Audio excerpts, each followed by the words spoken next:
From the gridiron to the diamond, this is more than X's and O's. This is your best Florida sports podcast with CBS 12 News sports director John Evenson, producer extraordinaire Sam Sullivan, and Max Shepman with the lighter side of sports.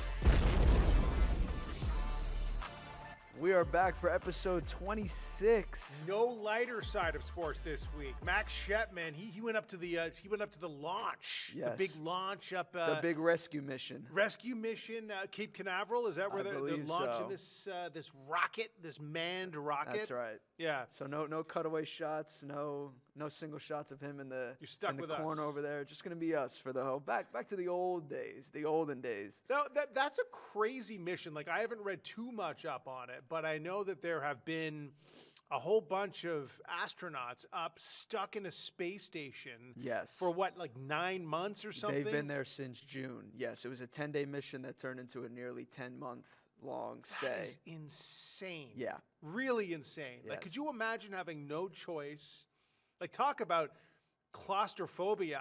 They're tough as nails. Yeah, for sure. I'd like to hear their accounts of if it got to them. I think we will. I think there's going to be a lot of 60 Minutes and all movie, types of motion documentaries. picture. For sure. Yeah. For sure. Yeah. So the Dolphins, we can only hope one day there'll be a 30 for 30 made about the 2025 Miami Dolphins Super Bowl winning season. Nice. And it all started with free agency officially, where we're taping on Wednesday, so just a couple hours ago. But we've been hearing about signings all week, obviously. Yeah. You start hearing about them on Monday. That's when the tampering The window? tampering period. Yeah. Yes. So the biggest shock, I think, and I was with you, I think this was Monday or Tuesday. It was Tuesday. I believe, or late Monday, one of the two. We were getting ready. I think the 6 had just ended, the 6 o'clock sports, and lo and behold, the Miami Dolphins, they had their backup quarterback. Of course, the whole story last year, everyone knows it by now. There was just not a legitimate backup quarterback for Tua Tagovailoa. Chris Greer will admit that's probably the biggest error they made. Yep. Skylar Thompson, they had faith in him. He clearly wasn't the guy, even after one game. Right. They brought in Snoop. Those wins maybe could have, led to other things, but it just it down their season when Tagovailoa went down with the concussion. I forget how many games he missed now. Was it 4? It might have been a little bit. It might have been 4. It might have been a little bit longer. 5. Yeah. Yeah. And Nevertheless, and they had the bye week for him. Yeah. Horrible stretch. Yes. Horrible stretch. The lack of backup quarterback was exposed. So, man, oh man, Chris Greer goes out there. They need someone they can rely on. And who else? The back of his jersey might as well say reliable.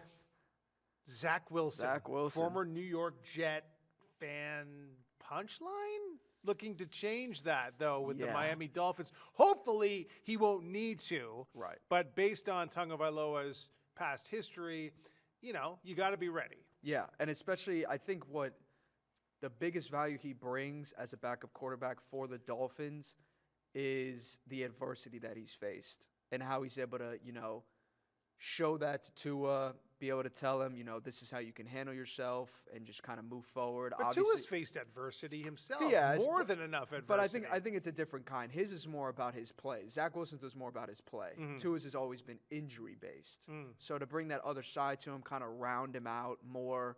I think that's really going to be his biggest help for Tua. But I feel like Tua, Tua's, I don't know if I agree with you totally on this, because Tua was always, knocked for, not having the deep ball, not going deep, like he's not the guy who's going to do this for the Dolphins.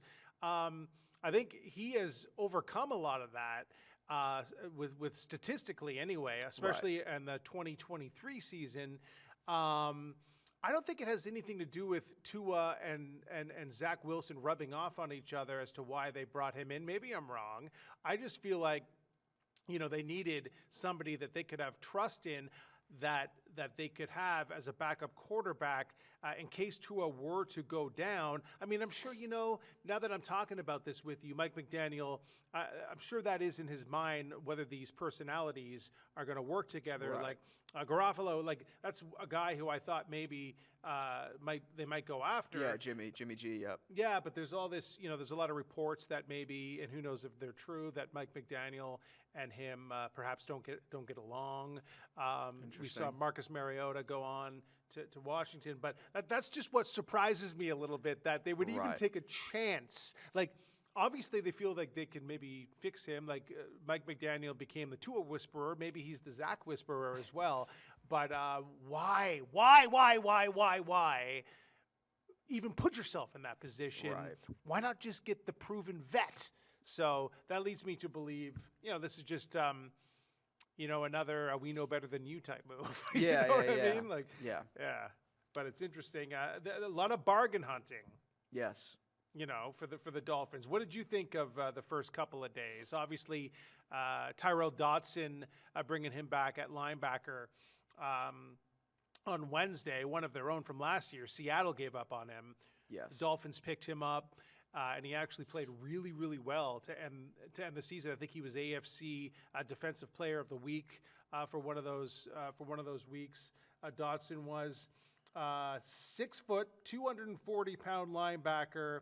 And he really fits well in Anthony Weaver's defensive scheme. So they signed him to a 2-year, $8.25 million contract. That was what we saw on Wednesday, but what did you think of some of the deals on Monday and Tuesday? Yeah, I think the biggest one was probably getting James Daniels, the guard, 3-year deal from the Steelers. That's exactly what they needed.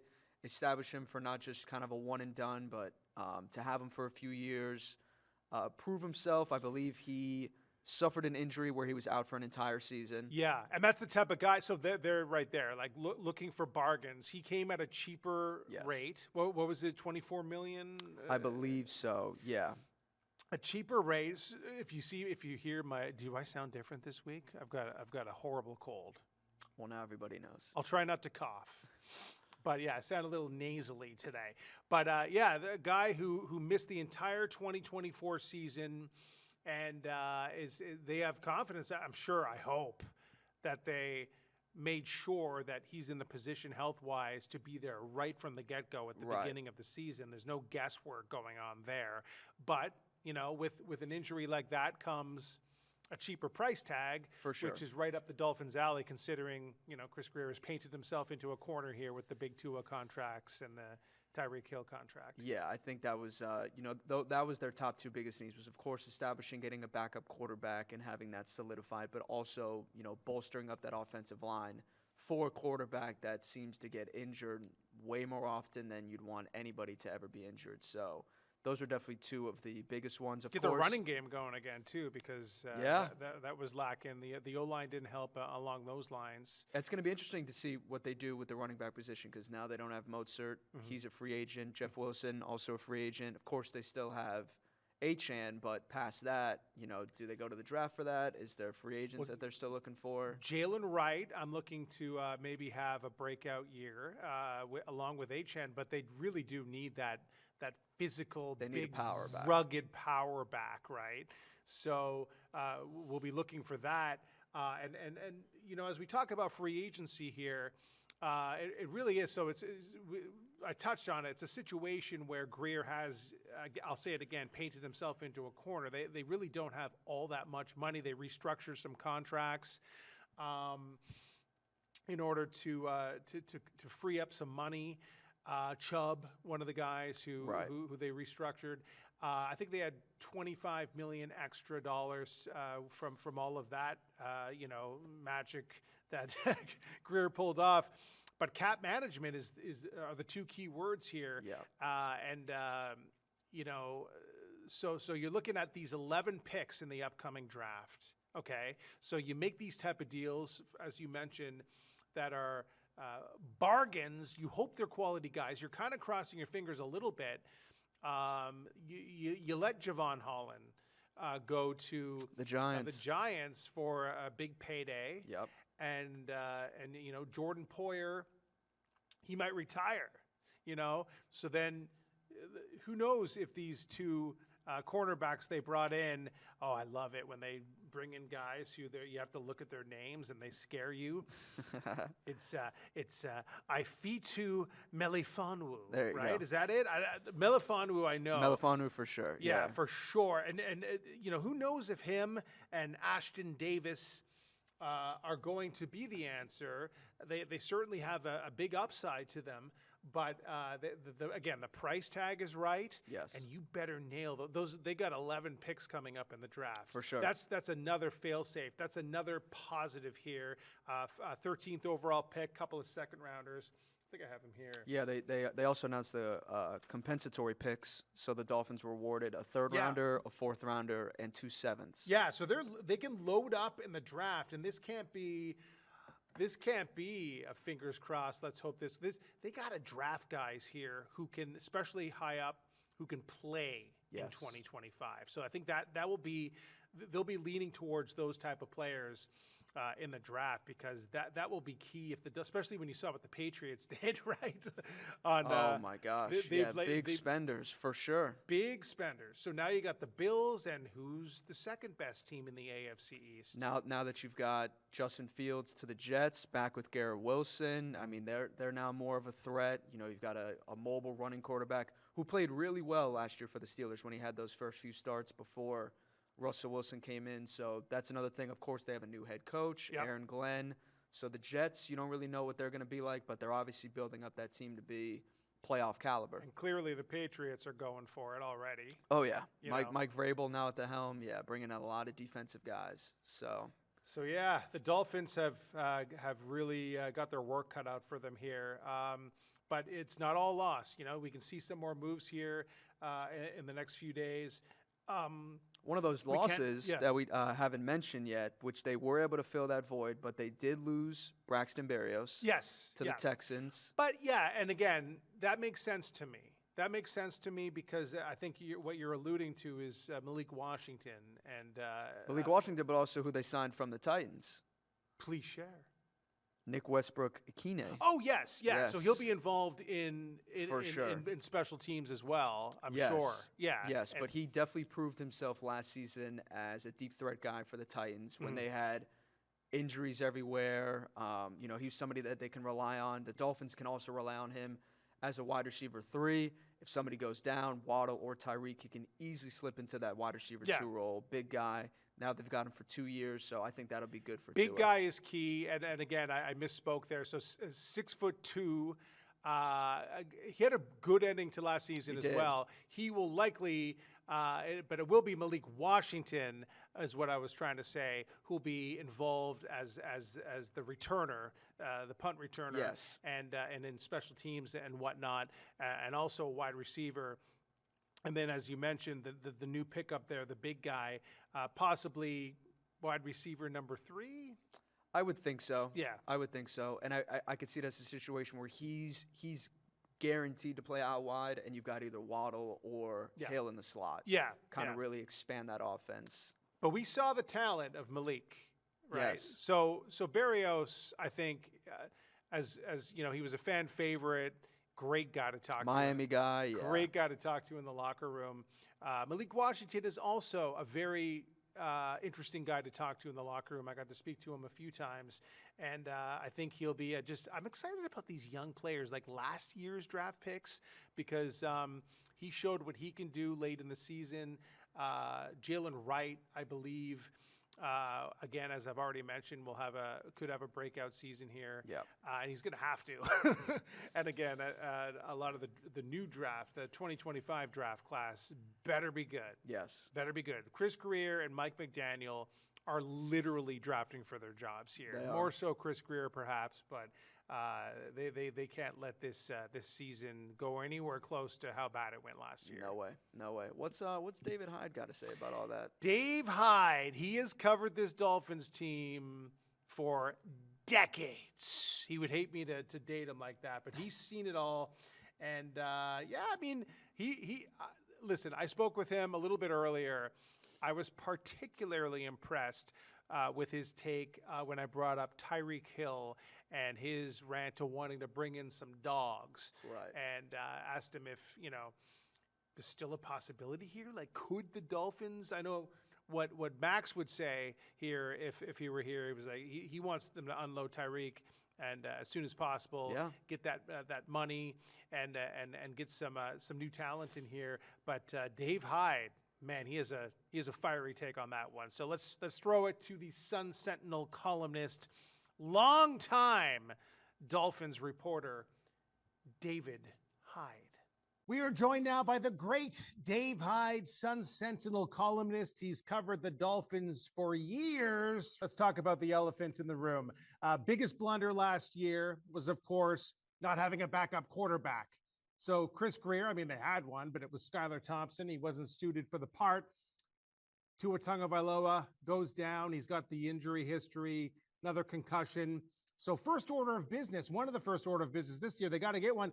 So they go out and they get former Jets quarterback Zach Wilson, much to the delight of New York Jets fans everywhere. Thoughts? I was surprised. I mean, the safe way would have been to get an older, experienced quarterback, and that's what I expected they would do. So they must have some conviction on Zach Wilson because he was the third string quarterback in Denver last year, and they invested in the backup, Jarrett Stidham, again this week. So he didn't throw a pass last year. He wasn't good at the Jets before that, but he was a second round pick in the draft, in 2019, 2020. Anyway, a few years back. I mean, all the years are blending together now, but so he has talent. The question is, can it be harnessed? And for the Dolphins' sake, next year, in the middle of a game, if Tua goes down, can he come in the middle of a game and run the offense and win a game? If he has to start 3 or 4 games, can he go 500 in them? And so, it's kind of a mystery. I would have thought they'd take the safe route, but in the way it's admirable, and they must have a conviction on him, and they went with Zach Wilson. It kind of blows my mind that Chris Greer would do this with, basically his job on the line, and maybe even Mike McDaniels too. When you got Joe Flacco, you got Marcus Mariota out there. I think I saw Mariota sign with Washington for not that much more than Zach Wilson, and no one would fault the Dolphins if guys like that would come out and maybe not win the game or there was some faults there. But if you got Zach Wilson in there, you're just setting yourself up for ridicule if he doesn't succeed. I agree. On the other hand, they must see something in him, because that's the obvious stuff. That why not go with the older veteran of Mariota? There's a list of quarterbacks they could have gone, and yet they went to the 25-year-old who hasn't really done anything but fail in the NFL. And so with their jobs on the line, again, it's kind of admirable that they went this way and said, I can, Mike McDaniel's betting on himself here. I can fix this guy. He fixed Tua. You see a lot of ex-Jets quarterbacks come out. You got Geno Smith, you got Sam Darnold. Aaron Rodgers is going to land somewhere. Not that he really fits that mold, but the idea being, guys do get second acts in the NFL, and the question is, can Zach have one here with the Dolphins? So maybe they're even thinking, if Tua Tagovailoa were to, God forbid, have another injury, and this would inevitably be Zach Wilson for the rest of the season or something like that, moving forward, this is maybe more somebody who they could picture being part of this team with Mike McDaniel's guidance as the starting quarterback. That's a great leap of faith, isn't it? A guy who's the third string quarterback in Denver, now all of a sudden is your franchise quarterback. Again, Mike McDaniel, he solved Tua. Is this his next jigsaw puzzle to solve as a quarterback? But again, I'm surprised they went that route, but we'll see how it goes. They always make it interesting, don't they? So we have Javon Holland leaving for big money in New York with the Giants. Obviously, you can tell by free agency so far, the Dolphins are looking for bargains. They need to do this thoroughly. They need to do it well, but relatively on the cheap. So what did you think of the safeties that they signed along with Elijah Campbell? I guess it's hard to really predict how they're going to do, but I mean, at least the price is right. Yeah, you know what they did? They said we're going to get, as you said, bargains. We're not going to invest heavily like we have in past years, but we're going to get better competition in the room, and we're going to get 2 or 3 guys who could start. You know, maybe they're starters, and the competition will bring out the best in them. So I understand what they did, like in the safety, and I'd imagine certainly they'll bring in a rookie in the first few picks as safety, and they have Patrick McMorris from the 7th rounder of last year who looked good in preseason, and they got hurt. And so, you know, again, their philosophy at that position is, and a couple others, is let's get the competition upgraded, and we'll get, you know, 3, 4 names in there, and you know, their idea is hopefully out of that we'll get a couple starters. You bring up a really good point. You brought up the draft, and that leads me to, you know, you see how many picks the Dolphins have, that number 1 pick at 13.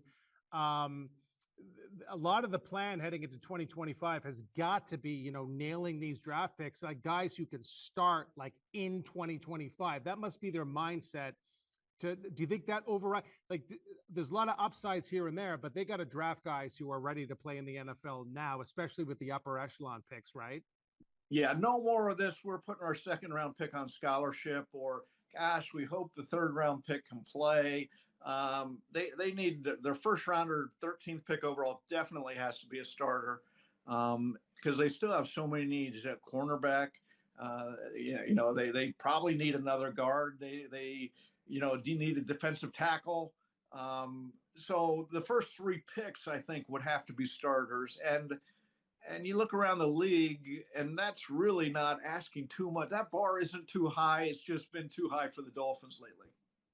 Now, when you're talking about draft picks, I think of Holland again. I mean, he's another example of a homegrown, you know, draft pick who, when it comes down to it, he's a talented guy. He's a big money guy, but they lose him in the open market. Last year it was, you know, Christian Wilkins. What do we got? Andrew Van Ginkel, Robert Hunt, Brandon Jones. Does that depress you that yet another draft pick has just gone on to greener pastures in their eyes?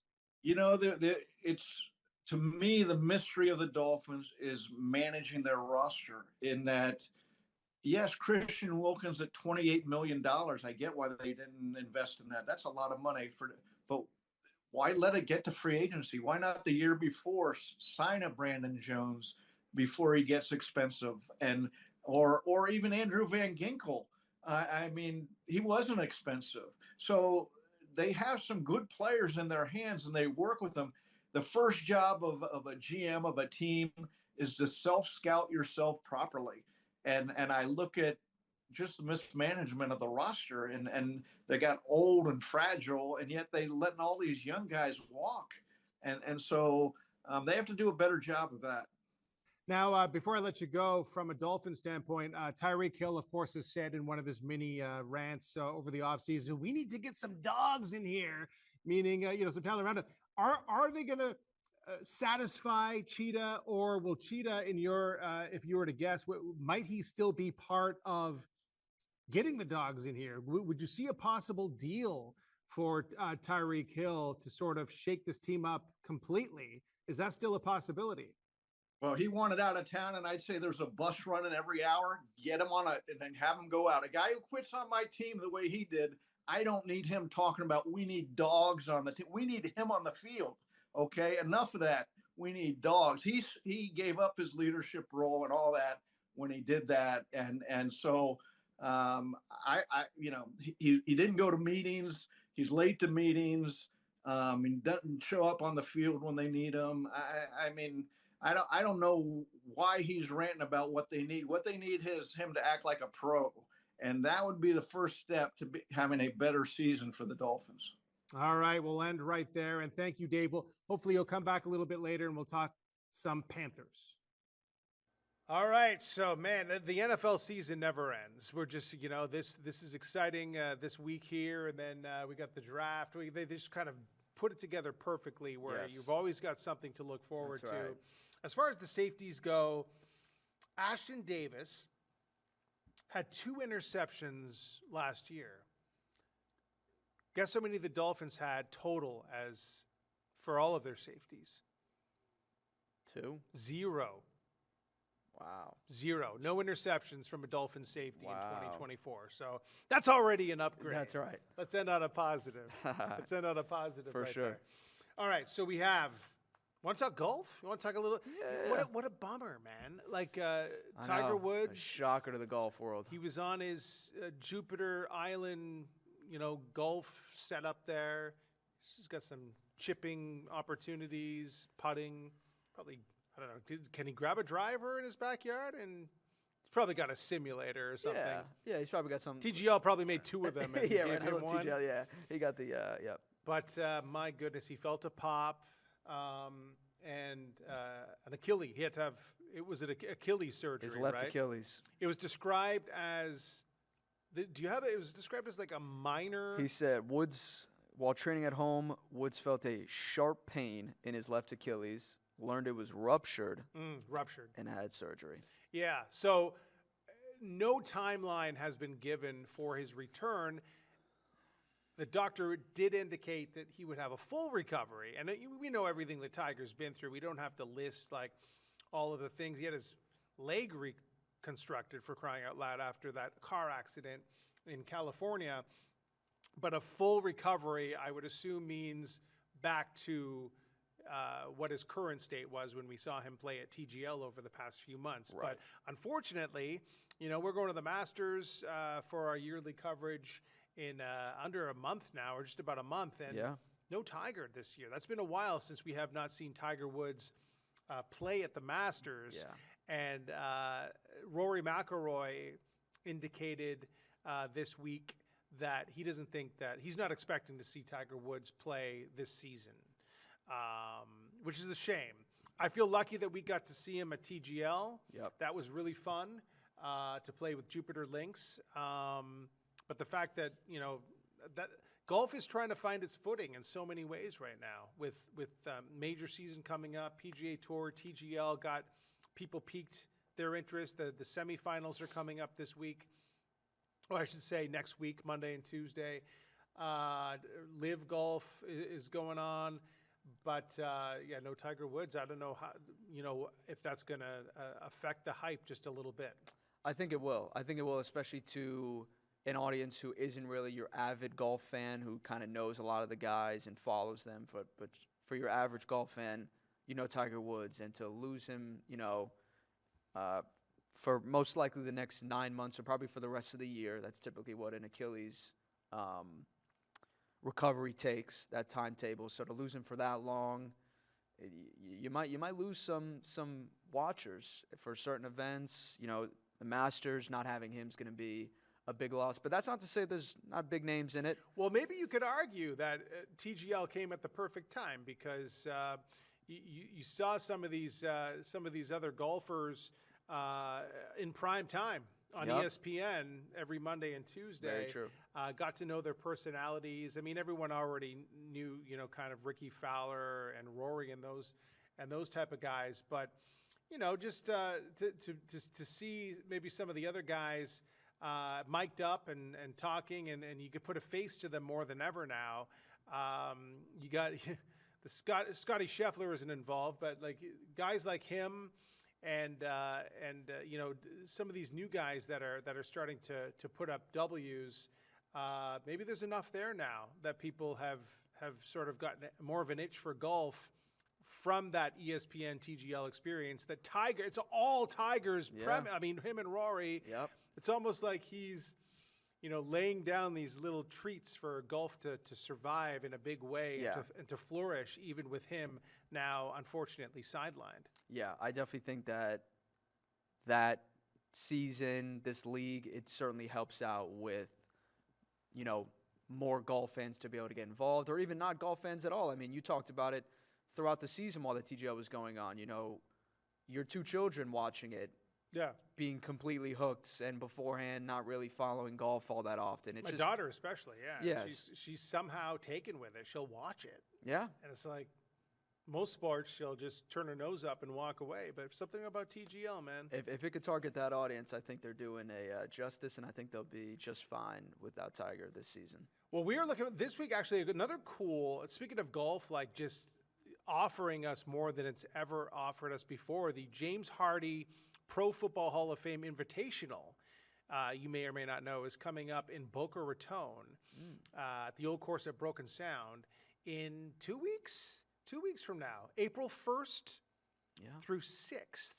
And it's a really cool concept. We've seen the Champions Tour go there before, but this time around, they're bringing in all types, like 40 Pro Football Hall of Fame players who are obviously golfers. I don't think they're first-time golfers. They're not going to go out there and swing a club for the first time in front of the cameras in this situation. But they're bringing in Champions Tour golfers, mixing them all together for part of the week, and then over the weekend it gets serious. And some of the Pro Football Hall of Fame players and the Champions Tour golfers, they play for real, and there's a purse involved, and it's just a really cool kind of new concept that fans can go out and watch. What do you think of this? Mixing in football guys, like, because you know every athlete, those competitive juices are still going. They go on and play golf after. We can now see, it's like perfect. You see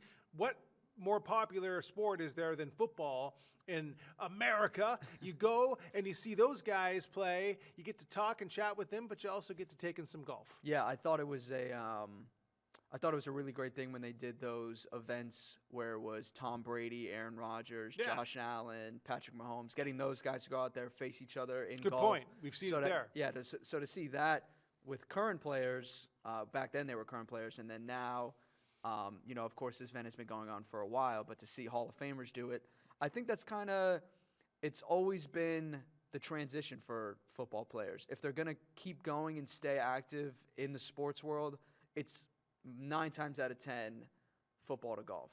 So I think that I think it'll be cool. I think it'll be, it's nice to see those guys, because you might not hear about them every so often, or you might not know some of them. So for them to all come together and compete, it's a really cool thing. I got to catch up with one of the Pro Football Hall of Famers, one of the guys who actually spearheaded this whole thing.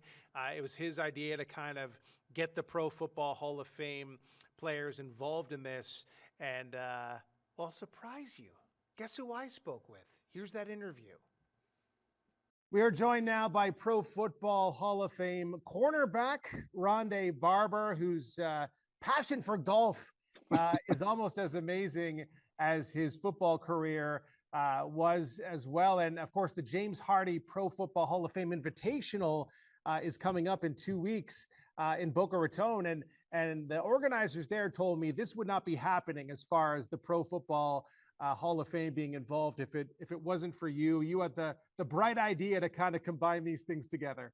Yeah, well, that's high praise, but I will say that I did help facilitate the meeting.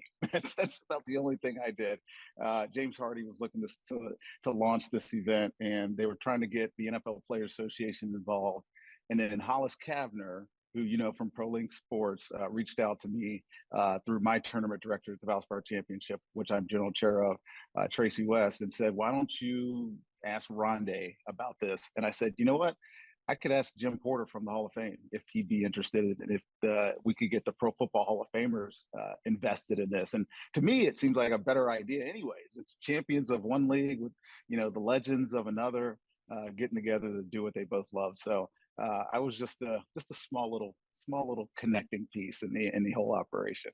Oh, but it's so cool though, because you always, I always wonder when life after football, like this unbelievable competitive juices flowing through your veins, and especially through Hall of Famers throughout their career. And then suddenly, where do you put all of that? And I know a lot of you guys love getting into golf, but it's one thing, playing amongst yourself, little side bets and stuff like that. But to be in front of, a gallery and in front of the TV cameras, this should be very interesting. It makes it that much more fun. I think a lot of us have played in, celebrity golf tournaments here and there. The American Century is probably the biggest one that has a name to it out in Tahoe every year. But I've played in these type of events and been so nervous. I played a Champions event with at the Outback Steakhouse Pro-Am, and you play the whole 3 days with your Champions Tour player. And I was with Tom Watson, and he had never won in Florida. Throughout his storied career, he had never won an event in Florida, and he was winning that week. And all I was trying to do was stay out of the way. But at the same time, I'm like, I'm in a competition too. Like, I'm trying to compete, man. Like, if there's one thing that never leaves your blood, is that competitive spirit. Especially if you played a long time, you've had some sort of success. It's almost like a drug. You just get addicted to trying to be your best and beat who's ever in front of you. So golf is a pretty good way to let out some of that energy. It really is cool it was the one sport where, you can keep on, you just look at Bernard Langer, and you could excel at it until such a late stage in your career. Do you have any idea, well, I'm sure you do, who some of the guys who we might have no idea are still ultra competitive and really, really good? Yeah. I mean, we'll be looking at the Champions guys because we know that they're still kicking, but who are we going to just love seeing play from a Pro Football Hall of Fame standpoint? Marshall Faulk, I think he's playing. I think he signed up to play, and is probably the most competitive guy ever. But number one will probably be one of the this year's inductees into the Hall of Fame, Sterling Sharp, man. That guy lives, breathes, only wants to do is take your money on a golf course type of guy, man. He'll be fun to compete against. He actually has been around this kind of circuit for a long, long time, and he's always been at the top of the leaderboard. One guy that's probably going to shock you, and if you see his swing, you might not believe it, but Dwight Freeney is a golf addict, and he is way better than you think he should be. I believe maybe that's why he moved to Palm Beach County. I think it is why he moved to, yes, that's why he's in Palm Beach Gardens, why he's at Michael Jordan's club, Grove 23 down there, and he's gotten good. I'm like, I gotta work on my game, man. Like, I can't let him beat me. He's a defensive lineman, but he's a really good player, man. So it'll be fun and competitive for all of us. Obviously, we'll mostly try to stay out of the way of the Champions guys because they're, on the weekend they're playing, for their livelihood or whatnot. But the pride that we get to play for is going to be very, I think, really enjoyable for everybody. And the other aspect of this, of course, the hat you're wearing, where you are right now at Valspar and the James Hardy, there's always such an important charitable aspect to it as well. I know you guys are doing using your fame and golf is a great sport too, to combine those two things together and do some good. I think you couldn't have said that any better. Obviously, I'll try to here, but we only do this for the charity aspect of it. I mean, with Valspar, I'm general chairman of the host organization, which is a 501c3 that then has a management company that runs and has us hooked up with Valspar. It's the same thing with James Hardy. Actually, the CEO of James Hardy used to be at Valspar, so there is some synergies there. He understands, what this is all about, and the local community benefit is really the only reason that guys like me, guys like the Pro Football Hall of Famers, even the Champions Tour guys, yes, they want to win and win money, but the reality is the impact, the local impact, not only to the charities, but to the economic impact, makes the biggest deal and the biggest imprint that we can have from putting on an event like this. Well, I love it. I actually got to admit, leading up to this interview, I was looking around, on YouTube, seeing maybe some of the other things that you had talked about just to get an idea. And I just watched your entire Hall of Fame speech. I was, hey, I got to watch this whole thing. It was a great speech. And one of the things that stands out is, I'm sure that I think it was pretty much the theme of the speech, is that you knew that you couldn't just be a great cornerback. You had to set yourself apart from all other cornerbacks. Right. And I think that's probably maybe that's part of being a twin, having to set yourself apart from a guy who looks very similar to you. But but is that how you basically live your life? I think, right? You're still doing that to this day, trying to kind of set yourself apart, and even after football. That's probably fair. I won't say it's a chip because that misrepresents what it was me trying to achieve the things that I achieved in my life. Yes, it helped and hurt that I had a twin that was very competitive and very successful doing what he was doing. But I always looked for a way to be different. Tiki and I used to talk about this all the time, actually, about not getting distracted to the road to success because there's so many shortcuts you can take, and so many people take shortcuts because they can, whether they're over talented, where they have more resources than some other people. But I always wanted to do, and I think the theme that I know the theme I used in my Hall of Fame speech was uncommon. I wanted to do uncommon things that people wouldn't do or weren't willing to do or couldn't do. I wanted to find a way to do them. So when I retired, I think some of that stayed with me. Obviously, I'm still very competitive. We've talked about that already, but I also have an unending will to succeed at things. And being part of what I'm doing now is actualizing that, trying to find a way to succeed at something and make something better that I've gotten involved in. And that's what Copperhead Charities is for me. That's what Valspar Championship is for me. And this town, I'm lucky. I've been in this town for 28 years. This town really embraces the things that I've tried to do, and they keep supporting me. That's awesome. What's the most satisfying thing for you when you think back of your NFL career, besides winning a Super Bowl, of course? That one's pretty obvious, but yeah. What are you the most proud of accomplishing? Yeah, that's a great question. I think overcoming people's doubt, because when I first got in the league, I didn't play. I mean, I didn't play my entire first year. I wasn't good enough. And I'll say I wasn't good enough, but I had to overcome that. And it was a way for me to learn how to be a better pro, a way for me to learn how to get better and work on my craft. And I just did that day in, day out, year in, year out, worked on my craft. And then when I took inventory at the end of my career, it's like I just played 15 straight years, never missed a game, have numbers that are incomparable to anybody that ever played in the NFL. And, that sense of what my mom used to always tell me, be proud, do things that make yourself proud. I could say that at the end of my career. So if there's an accomplishment, it's the totality of what I was able to accomplish, having come from really the bottom and found a way to hit, football heaven, if you will. That's what the Pro Football Hall of Fame is. We're so happy to see your competitive juices coming to South Florida in 2 weeks. Can't wait to see you guys competing, all the Pro Football Hall of Fame guys at the James Hardy Pro Football Hall of Fame Invitational. Thank you so much, Ronde, for joining us. No, man, thanks for having me on. I look forward to seeing you down there.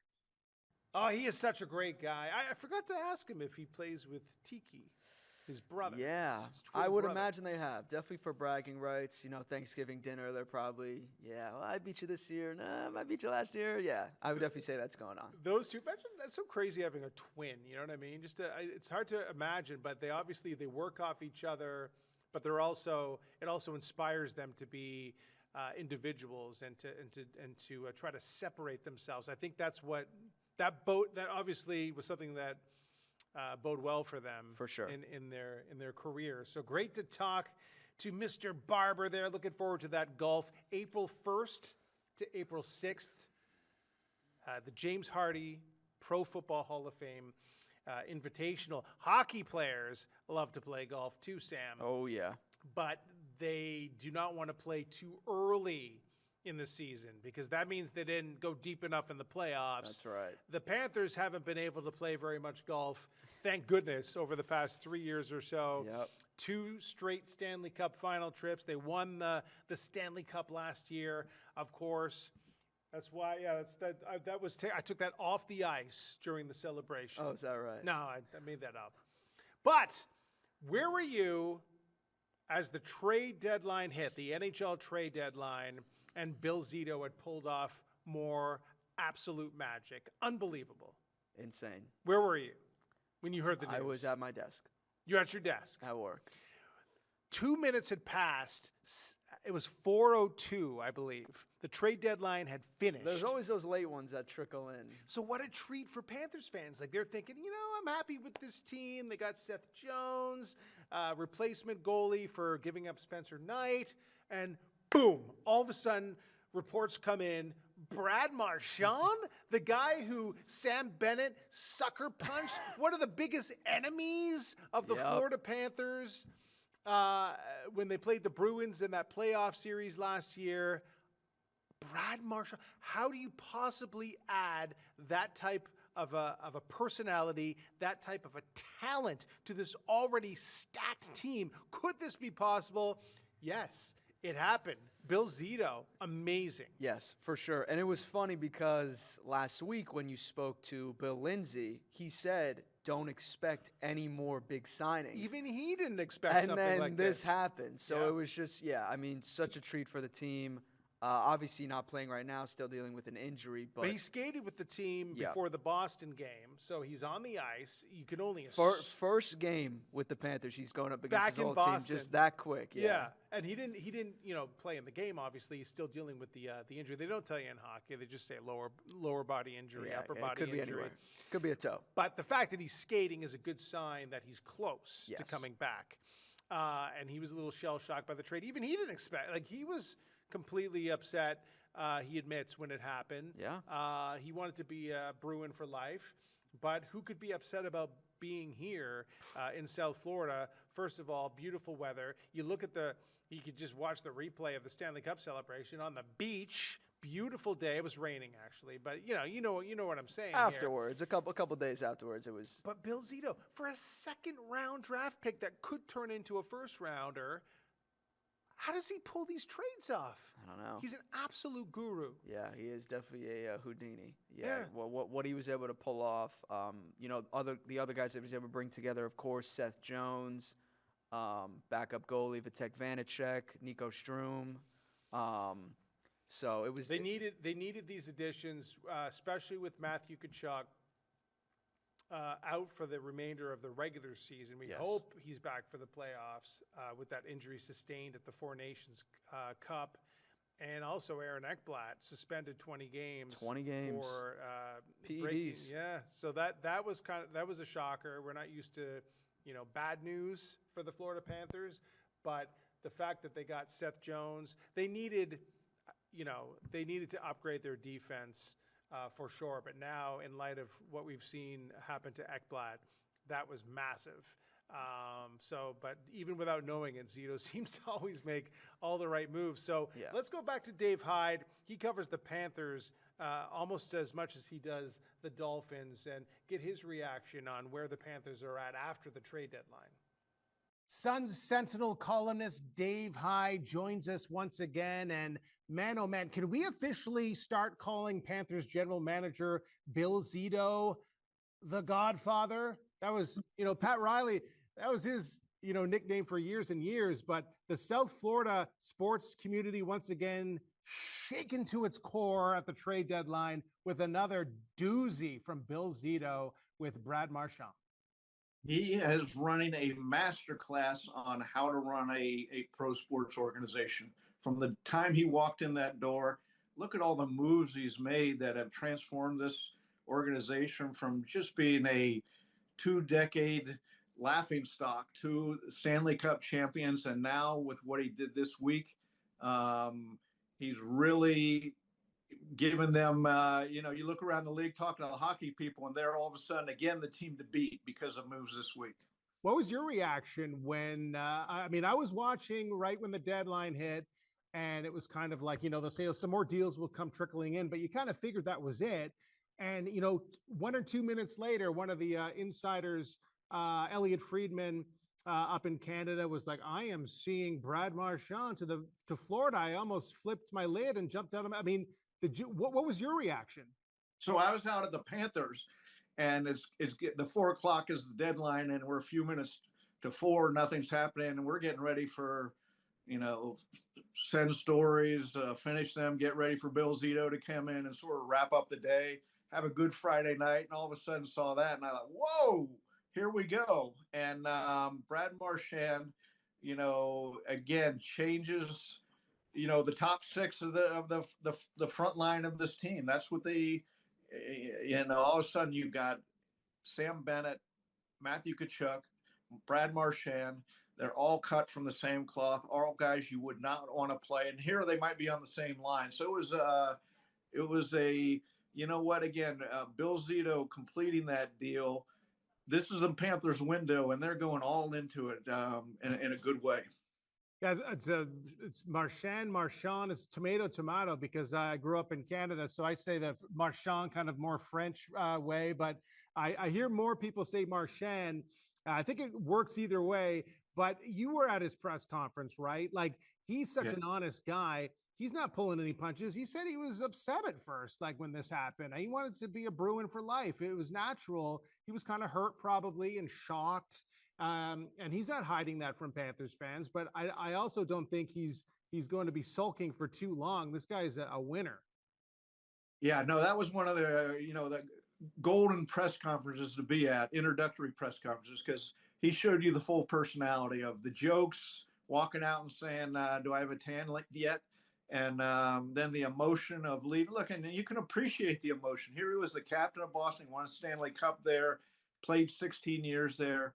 You would hope it hurts for him to leave that franchise. And yet he wanted to go to, even better for the Panthers, he wanted to go win another Stanley Cup, and here he is. And so, as I've always said, John, we're a hockey town, right?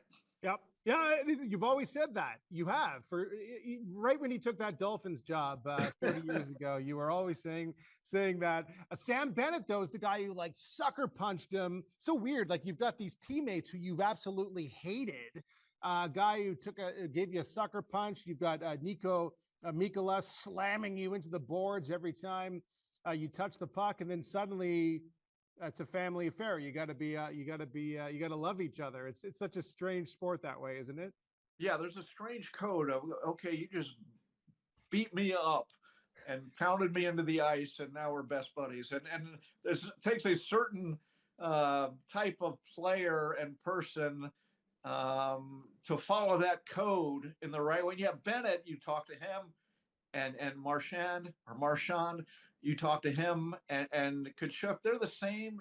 They get it. They're pros, and it's just part of the code when you fight and all that stuff. But the idea is to win, and Panthers are set up to win. Are you worried that Matthew Tkachuk, another guy who's just got the code down pat, and who's a character guy and the same type of player really as Marchand's, fitting? I hear your other team saying it's fitting they throw rats on the ice because they're rats. But that's a great, greasy, tough player. But no Tkachuk until the playoffs, hopefully. Does that worry you a little bit?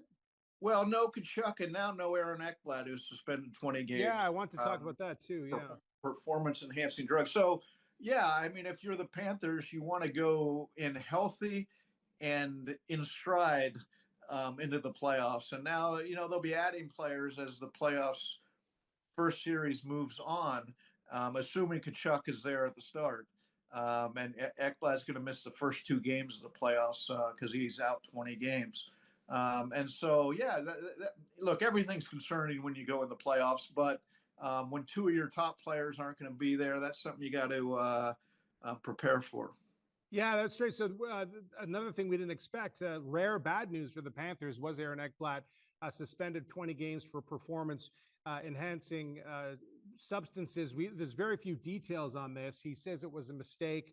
But then there's Bill Zito just days before bringing in Seth Jones. So, he's a guy who's been with us for a while. I take it his teammates are probably going to back him 100% on this one, right? And welcome him back when it's his time. Sure. What else can they do? And what else? Ekblad just followed the formula of, I didn't know what I was putting in my body. I made a mistake, and et cetera, et cetera. That's the common excuse. As far as the Panthers making the trade for a defenseman right before Ekblad was suspended, that was their number one need anyways, to get another defenseman. But also, typically in this situation, teams are not informed of a positive test until it goes through some appeal. The players' unions told, the players obviously told, but the teams kept in the dark. I know, like when the Marlins have had suspensions, going back to D. Gordon, they had no idea, and D. Gordon had known, and it had followed the appeal process. Now, whether Ekblad appealed or not, I don't know, because again, 20 games gets him into the start of the playoffs. If he appealed it, there's a chance it would have gone. He would have missed more playoffs. So we'll have to wait for the details to come out when he returns. Oh, okay. Well, last one. It's good to see the Panthers 2-up on the Leafs in the Atlantic Division. They're playing. When I watch them play, they have this kind of championship caliber, this confidence that I think only comes, like a patience almost, that only comes from a team who has won it all, who has won the cup. Do you sense that from them too, where they're almost like, so patient that they can wait and allow other teams to just shoot themselves in the foot, and they're never out of a game. There's just something a little different with them this year than what we had last year. Do you see that too, or am I nuts? Yeah, no, I think after they went to the finals the first year, you saw that confidence carry into the second year. They won the cup. Now they know how to, again, go past 2 years. They've gone in the deepest part of the hockey season, and they won it last year. That only uplifts you. What you really see is a highly talented team. I mean, their first two lines, their first two defensive pairings are as good as anybody in the league.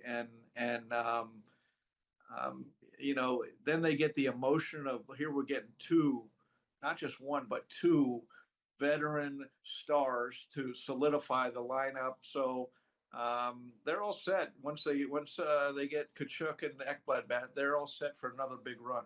I cannot wait, and we'll see you down there for the playoffs, and we'll eat those Skittles they give us in the media lounge. And thank you for joining us, Dave Hyde. Thanks, John.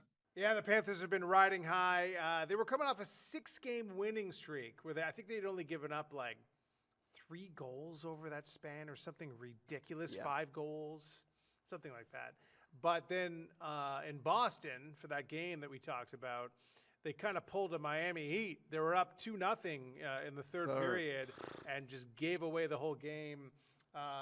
Very uncharacteristic of the Florida Panthers to do something like that. Unfortunately, very characteristic of the Heat. You could almost go on the Hard Rock betting app on any given night, and if the Heat are winning by 20 points at halftime, make some money and bet the opposition, because they cannot hold a lead any better than a wet napkin could hold a giant boulder. Yeah, I would say that's pretty fair, and that is unfortunately very true. The Heat right now, as of Wednesday, 29-35, 9th in the conference. They've lost 4 straight. But you talk about them having these leads through halftime, even after the third quarter when they've had leads, they still unfortunately seem to blow games and lose them. Yeah. So this season, they have lost 11 games where they've been leading heading into the fourth quarter.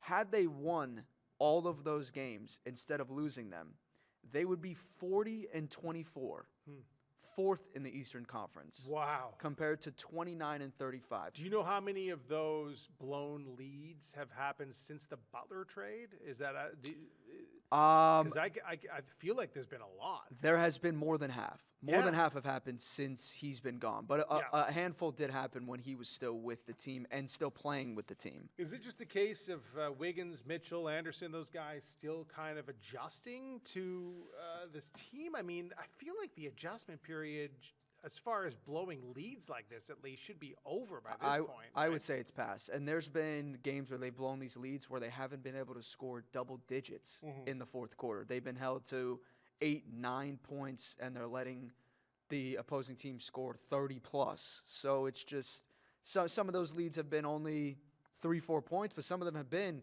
10-15 points, and they still find a way to lose. So it's been a weird season for the Miami Heat. Yeah, feels like another play-in situation.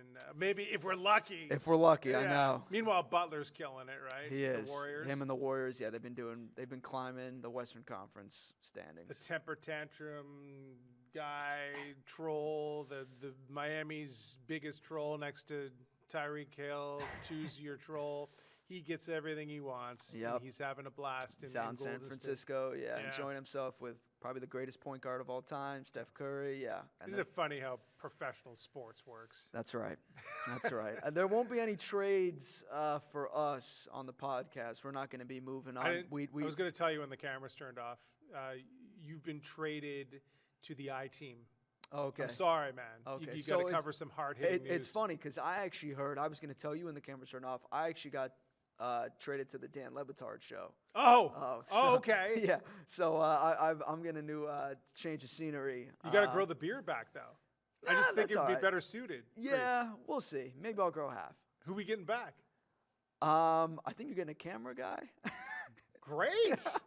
Better than this camera work. Yeah, right. There we go. All right. Well, we'll see you sometime soon, buddy. That's right. But for now, thank you guys for tuning in. Next week, it's going to be a whole new slate of topics. Who knows? Maybe we'll have some even bigger names added to the Dolphins.